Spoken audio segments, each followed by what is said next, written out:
Good morning. This is the Blaine's World webcast that can be found each week on Facebook, YouTube, and LinkedIn. You can also listen in on Spotify, Apple Podcasts, and you can get more information and listen to previous shows at our website, which is behind me, blainesworld.net.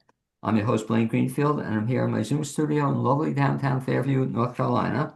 And each week we focus on the positive news and information about people and organizations in both Western North Carolina and throughout the country. And toward that end, it's my pleasure to introduce, I guess, two of my somewhat longtime friends, and they are Dave Bates and Chuck Taft. And guys, you can wave to all your fans and friends who are watching this. So give a big wave, and that's Chuck and Dave. And rather than me talk about the backgrounds, I'll kind of let them summarize it for you. And Dave, I'll start with you first. If you give me kind of your Reader's Digest version of your background, keeping it under like 4 hours, you can I keep. can do that. Okay, but Dave, talk a little bit about your background as a composer, pianist, all-around Sure. guy. Yeah. I took piano lessons as a child, starting in second grade. Um, I very quickly learned that back then sheet music was 75 cents compared to like $5 today. But I quickly learned I cannot pay for every song I want to play. So I made a conscious effort to teach myself how to play by ear. And I guess that was kind of the beginnings of my composition, improvising at the keyboard. After 6 years of piano lessons, I took 1 year of guitar lessons. And I've often said that was the most valuable piano training I ever had because it made clear chord structures and all the mystery of what the left hand was doing. So all this had happened by the time I was 13 years old. And I started being a songwriter at that point. A lot of my early songs, no one has ever heard and no one ever will. Um, around the same time, I was introduced to the concept of musical theater. Um, there was a couple years in there where the movies My Fair Lady and Sound of Music and Mary Poppins all came out at the same time, and I was at a very impressionable age, and so I was very impressed with those and wanted to write musical comedies. Dave, you mentioned before, maybe 13, you started this whole thing. Do you remember the very first song you ever wrote? Yeah, Do you still have it? I still have it. It's in one of the shows that I wrote. The show is about a songwriter who may or may not be a good songwriter, and so this is a song that he writes. Um, and the audience gets to decide, does this guy have any talent or not? And by the way, will we get to hear this song at your upcoming concert? No, Oh, no, bummer. it is not part of this program. Okay, but the other question is, so the audience decided, did they decide that you should be a songwriter in the show? In the show, he his music matures as he matures. That seems to be the major conceit of the show, that he's a neurotic basket case, and someone comes into his life and helps him mature, and we hear that maturation through his music getting better. And the only thing that doesn't ring true to this is that the guy was a neurotic basket case, not like you. Yeah, nothing to do I with I you, right? I tell people this is a non-autobiographical musical, Okay. even though the idea of it, when I was in college, I spent a lot of time in these dingy little practice rooms with vocalists who were they didn't want to do their opera, and they'd come down and we'd sing show tunes together. And And I'm sorry, fast forward if you would then, Dave. So sure. you're doing this in college, and then after then, I guess you just started, and since then you've written, which is amazing, a ballpark, how many songs? Over 200 songs And that I admit to writing. And then there are numerous instrumental things that may or may not ever have lyrics put to them. okay, and how many shows have you done? 7 what we'll call book shows. And then I also put together a review of a bunch of miscellaneous songs that didn't fit anywhere. Okay, I guess that also kind of segues perfectly into a discussion with Chuck and what we'll be talking about is also, would you say upcoming this weekend, it's kind of a review, would you say? Kind of, yes. Okay, so we'll get to hear a variety of your music, is that correct? Yes, Chuck was very keen on the idea that every show that I've written should be represented. So we went out of our way to make sure one song from each show at least was Okay, in there. I personally have had the pleasure of seeing, I think, a couple of your shows and music. I just love it. And we'll bring that into Chuck. So, Chuck, aside from your relationship with Dave, we'll talk about in a second, how do you get into the whole conducting music thing, starting, I guess, as a kid also? Yes, I write in my professional bio, I'm a near native of Western North Carolina. My family moved here when I was 5, and I've grown up here in the North Buncombe County area, and I stayed. And I grew up and had great people that loved on me in high school by my chorus director, my band director. Went on to college to become a high school choral director. Realized very quickly that education in the high school setting was not for me, but conducting and making music was. And so I just have been since the the late 80s, early 90s, been doing music, and it has been a total delight to get to do it in a church setting, in musical theater settings, in opera settings, conducting orchestras. It's been a real blessing to have grown up here, stayed, and had so many opportunities. Do you remember the first thing you ever conducted? I do. I was in high school. I was a high school senior, and I had watched my chorus director do this, and I thought, oh, well, how hard can it be to just wave your arms in the air and make music happen? And oh, she was so gracious to put up with precocious Chuck. Chucky, they used to call me. And so it was Fly Away, I think was the name of the piece. And it was a sweet little piece. I don't know that my waving affected anything, but I tell you what, I was bit by the bug and ever since then have wanted to conduct and just kept working hard at it. And do you remember the first show you ever conducted? I do. It was Once Upon a Mattress out at Oh, North okay. Buncombe High School. Okay, I love the show and kind of a fun show. And so that was the first one. Moving ahead, aside from the show we'll be doing this week, do you have any, in terms of a dream or any dream thing you'd like to conduct? Have you ever thought about that? There are several musicals. There's not just one, but several I'd love to put my hands on.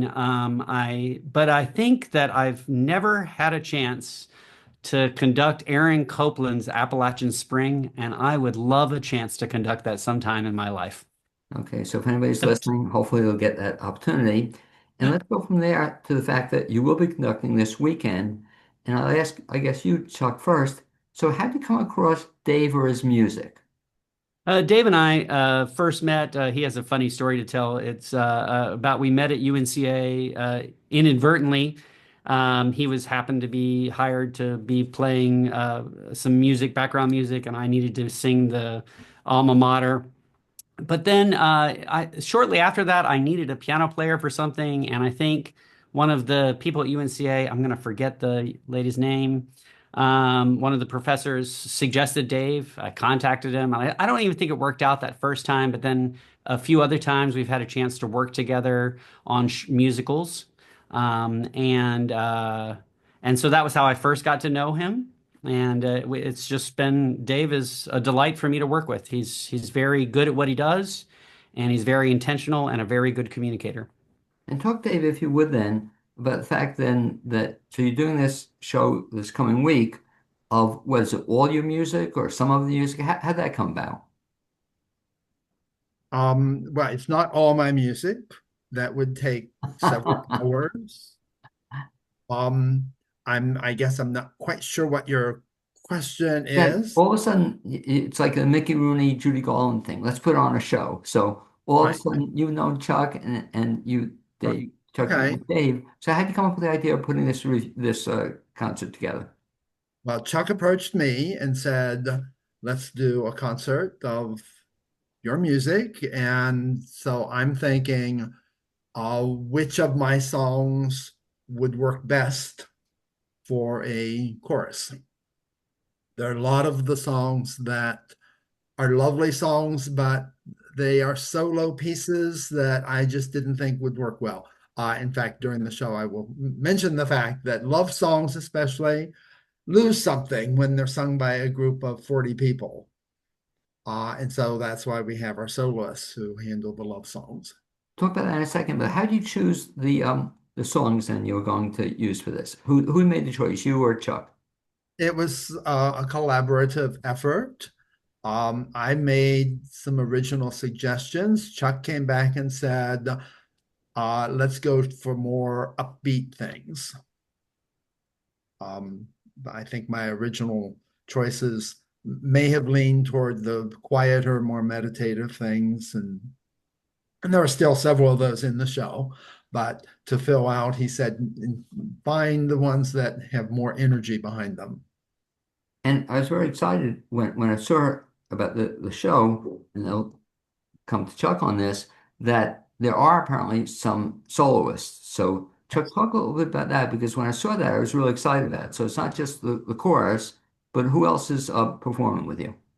Madison Garris, who I think I first met her when she was 7. She was in a show out at Hart Theater that I was music directing. I can't remember exactly what show. She probably will. But she has grown up and has her voice has really developed. And she's such a lovely human being. Audiences immediately will be drawn to her with her smile. But yet she has a really good wit and actor sense about her when she's singing. So she's amazing, and I'm so glad. I asked Dave for some recommendations, and she recommended her, and it was an immediate yes, let's use her. And then And Gabriel. Oh, may I sorry. jump in here and say, Madison, back when we were going to do this last year and got canceled by the hurricane, Madison was already on board that way. So she has been waiting for 15 months to do this show. Okay. And by the way, just before you go further, Chuck, I should also mention I've seen Madison in several shows, excellent performer, but she was also in a show that Dave was the handled the piano playing at the cafe with Yes. a friend Mousy Gallagher wrote, and I thought she was just tremendous in that. So I see where you both would love to have her. And I cut you off, Chuck. The other soloist is who? Gabriel Coll-Bettencourt, he's finishing up his studies. He has 1 year left at UNC Asheville. He had transferred in. He came from UNC Greensboro, I think, but he grew up here locally. He has an amazing voice. He's a great opera singer. He's a fantastic. He writes his own original music, so he likes to do singer songwriter type music as well. And he is a perfect fit with Madison. And so when they do their love songs or their hate songs, whichever song wherever they are in their relationship, depending upon the material that Dave has written, it's a really great match. He brings a different kind of energy, but also an attractive, strong actor instincts and a really great vocalist. So it's cool. We'll get to see some of them perform together, some of the numbers together. Yes, there'll be all across. As you might imagine, in musical theater, you have sometimes, individual scenes, you have small group scenes or large group scenes. And so the soloist will sing solos, they'll do duets, they'll also sing with the choir a few times. So a run of the Okay. gambit. You and I were talking off there, but I'd like you to talk about it now and so other people can hear it. That the choir, who is the choir and where are they from and how they get formed? Well, I founded the Reuter Center Singers You're right. 26 years ago. As a project out of the College for Seniors, the new College for Seniors, the North Carolina Center for Creative Retirement. And it's morphed over time. And then this last year, we finally, in January, were able to create a nonprofit organization. So we took our incorporated status and changed it. And the laws required us to pick a new name. And so we took the opportunity to rethink, and we are now the Asheville Senior Chorus, since mostly we're made up of folks that are either approaching or in retirement. Not exclusively. We do have several working folks that are not of that age group, but that's the majority of who we are. We still meet at and rehearse on Monday nights in the Reuter Center, Ollie's building, where the Osher Lifelong Learning Institute is. And that still is the majority of our folks come from there. But we are now called the Asheville Senior Chorus. And I have to say it several times to myself, Asheville Senior Chorus, so I can just remember, since for 25 years, we were the Reuter Center Singers. And so if somebody wants to get involved in this group, do you still welcome people or do you invite people to get involved? Absolutely. We're one of the rare large community choirs that's non-auditioned. Anybody is welcome. We have lowered the barrier and it's always worked out. Meaning people get a little nervous about the audition and I mean every now and then we have a tone deaf person that wants to be part of the choir, but that's so rare. And we're a group of about 60 individuals. So, we get together. People make quick friends if they're new to town, if they're old to town. It's such a welcoming group, and there's a place for you. And if you've ever known me, you know I can't help but have a little bit of fun. So I try to keep things light, but yet I'm very serious about us making good music. So I'll keep joking along the way, but hold the choir's feet to their fire so that the quality of music we're producing is good and they can feel good about it and audiences can enjoy it.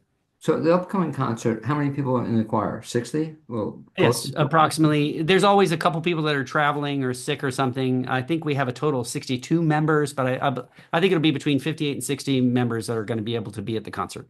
Okay, that's pretty impressive. And so you meet weekly in terms of rehearsals? Monday evenings, 6:15 to 8:15 at the Reuter Center. Yes, sir. Weekly. And so just on that, a final question. If somebody was interested in finding out more just about that group itself or getting involved in it, what's the best bet? The best way is to email, well, it might be to email me directly, Chuck Taft, chuck@chucktaft.com, chuck@chucktaft.com, because that's easy to remember. Or you could Google our organization, Asheville Senior Chorus, and there's a contact form right there on our website, ashevilleseniorchorus.com. And they could reach out to us there. Either way, you send us a letter, via carrier pigeon. It doesn't matter. Smoke signals. We will find a way to welcome you into the group. And Dave, let me ask you then, in terms of your background, had you ever performed with a group like this, have a big chorus with rehearsals and leading up to a concert? Have you ever done that before? Well, I am a church pianist. I've been doing that at different churches for close to 30 years now. So that's similar. The church choirs have never been quite as big as 60 people, but yeah, weekly rehearsals with someone conducting a large group. Yes, I've been in that situation. Well, one other thing that you've been involved in, which I give you so much credit for, is you also have sing-alongs. And talk a little bit about that, or are you still doing those? Yeah, we are still doing the sing-along. That's been going on for about 30 years also. Chuck was talking about there's no audition for the senior chorus. Well, we are even more so. I've told people we have no standards at all. If you cannot sing but want to sing, we're the place you should come. So talk about how often does that meet and where and when and how do you get more information? We meet on the first and third Tuesday of each month, which is complicated because sometimes there's a fifth Tuesday in a month. And so you can't say every other week. We meet at the Unitarian Universalist Church on Edwin Street, 7 to 9 p.m., although there are always a handful of people who leave at halftime and a handful of people who come in late. So I say, it's a drop in, drop out policy, and we just keep singing. We provide lyrics, a lot of show tunes, and a lot of movie themes.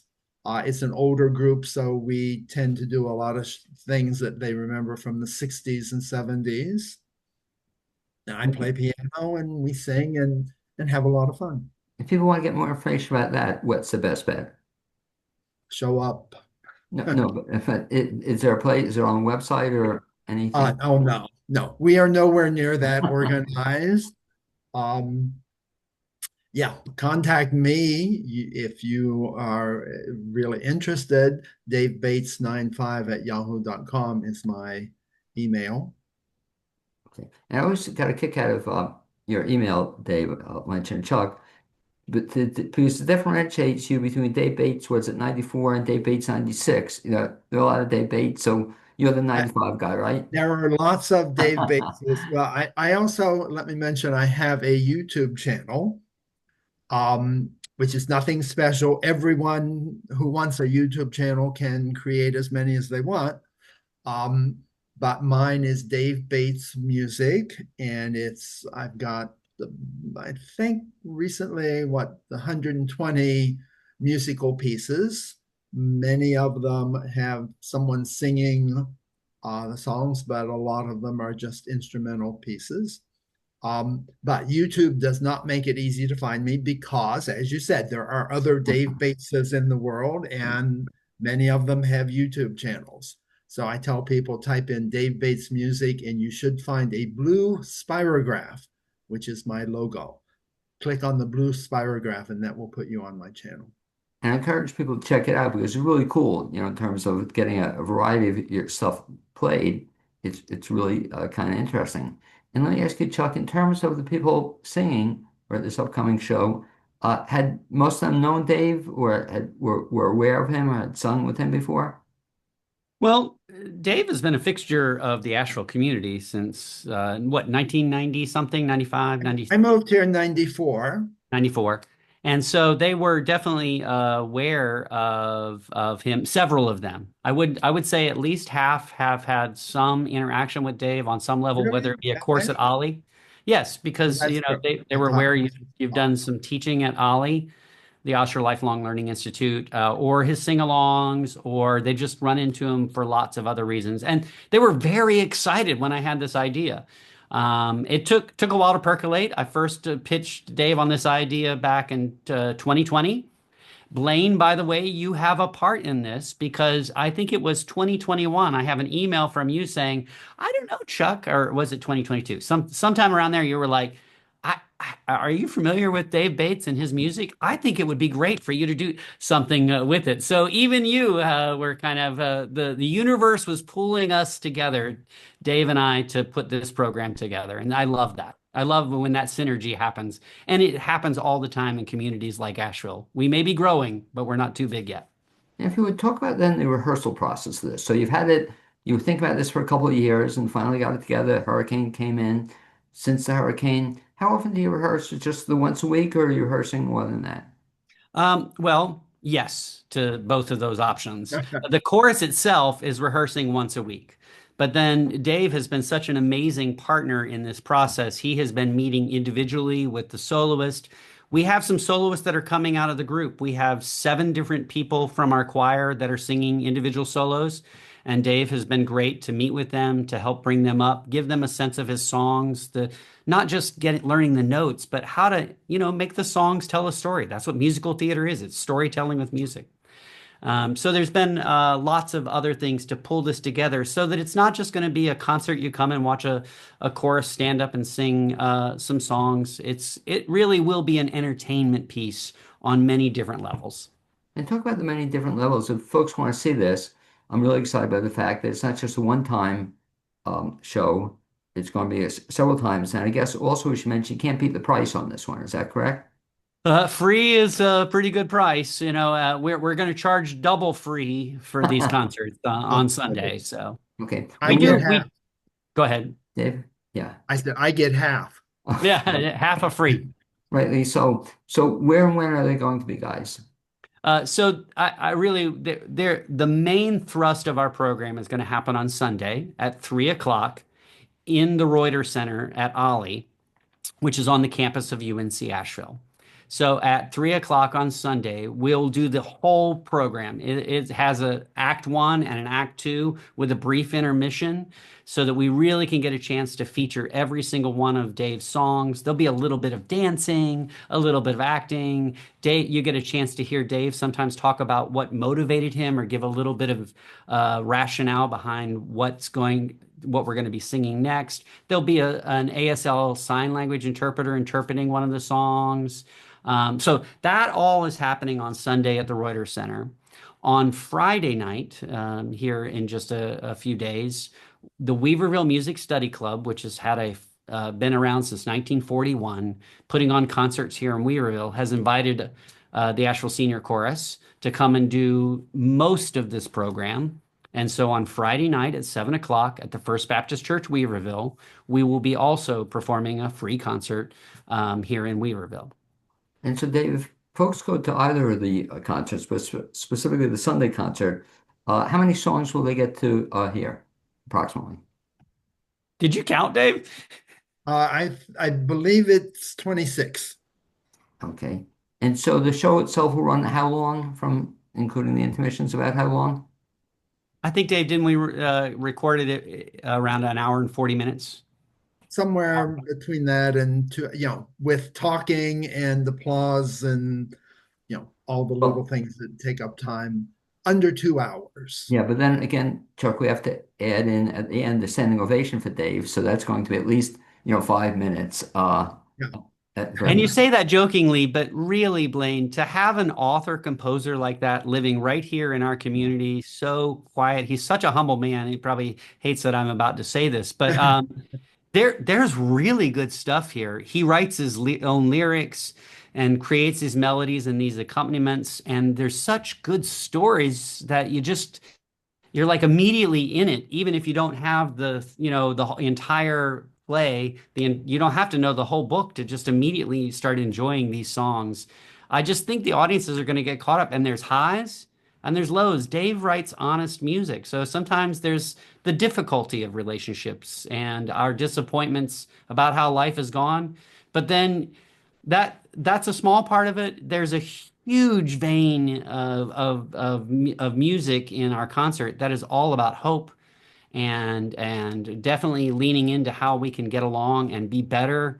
I love the patriotic themes. He has written us 3 songs that really lean into the incredible life we have here in the United States and how we should be grateful, and yet how it can be even better. So just such good stuff. I really want folks in our community to come out and experience just what an amazing author and composer he is. And let me put you both on the spot. And Dave, I've mentioned this to you in the past, but hopefully on Sunday, are you going to be taping it? We're working on that. We're trying really hard. Because one of the things, and Dave, it's such an unassuming guy. I've always asked him to let me see his stuff, let me show it. And then we did it. Davey did that one concert, at, We did at Magnetic, I think, and we tried to get a concert at Magnetic in February of 2020. And how many of us remember what happened in March of 2020?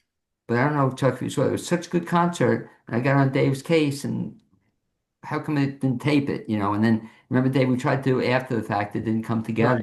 Right. The pandemic hit, and we were afraid everyone was afraid to be in the same room with anyone else. So. Well, Blaine, it's interesting you say that. We're so focused on trying to get everything rehearsed well and get all the music right. And so on the to-do list, number 97 is, we should probably have someone record it. And we're working so hard on the, top 80 to 90 things. So you're absolutely right. I have put out the call. I do believe that we'll get at least a video recording of it, probably not a professional recording of it, but it deserves. We want to capture some of this incredible music that he has written. It does. And as you said, a couple of times I've seen it. I saw it. Dave did the show at NC Stage several years ago. It was just great. And I want other people to see this. So to wrap up, just to recap the details. So if you repeat, guys, the 2 times that you can see it this coming week is Friday night and Sunday. And where and when again? Friday night, 7 o'clock in Weaverville at the First Baptist Church, Weaverville, 63 North Main Street, but really it's the A-Frame Church in Weaverville. And then the full program, that's most of the program. The full program will happen on Sunday at 3 o'clock in 2 acts at the Reuter Center, which is where Ollie is housed on the campus of UNC Asheville. And lastly, Dave, if I can ask you, and I'll ask Chuck the same question. After we get through this weekend, anything on your upcoming slate plans or that you're working on you can share? Not really. I well, okay, creativity is kind of like eyesight and things that go downhill with age. And so I'm finding it's harder to be creative these days. And so I'm investing more of my time in trying to market the music, which is a totally different skill from creating it. But as soon as we're done here this afternoon, I'm filling out an application for an award for musical theater. So things like that um, take up more of my time than the actual creation of the music. But I just encourage people, if you want to be amazed, come to see the show on Sunday. It'll just, or Friday or Sunday, it'll knock your socks off. And Chuck, same thing too. After this is over with, are you working on anything you can share? Yes, I mean, actually, even before on Thursday, my university chorale that I conduct at UNC Asheville has a concert. And then we'll have another one in November, and then the Asheville Senior Chorus always does a holiday concert. This year, it's going to be on December 15th. I'll be sure to get that out Please. and across the channels. So just music. I'm lucky that I get to be involved in so many things, whether it be at Givens Estates or even here at the church. So just the show keeps going. There's always something else I can keep doing. And final thing, since you mentioned the what you do at Givens Estate. There's a community chorus that has been gathered there for, I just celebrated my 10th year being there, but they were gathered before then, and so I can't put a complete date on it, but maybe about 15 to 20 years. And I go out there once a week on Thursdays, work with them, and then we sing several times throughout the year. And it's mostly for the Givens community itself, but my master's thesis was on the aging voice and the benefits of singing together in a community across the entire ages. And so I love working in a retirement community where it promotes healthy aging along the way. So just like I do with the Asheville Senior Chorus. Anyway, I'd like to thank both of you for being my guests this edition of the Blaine's World webcast. I'd also like to thank my producer, Cappy DeSetti. Hopefully, we'll bump into you this weekend, if not sooner. But be well, guys. Thanks a lot. Thank you so much. Very Yeah. much.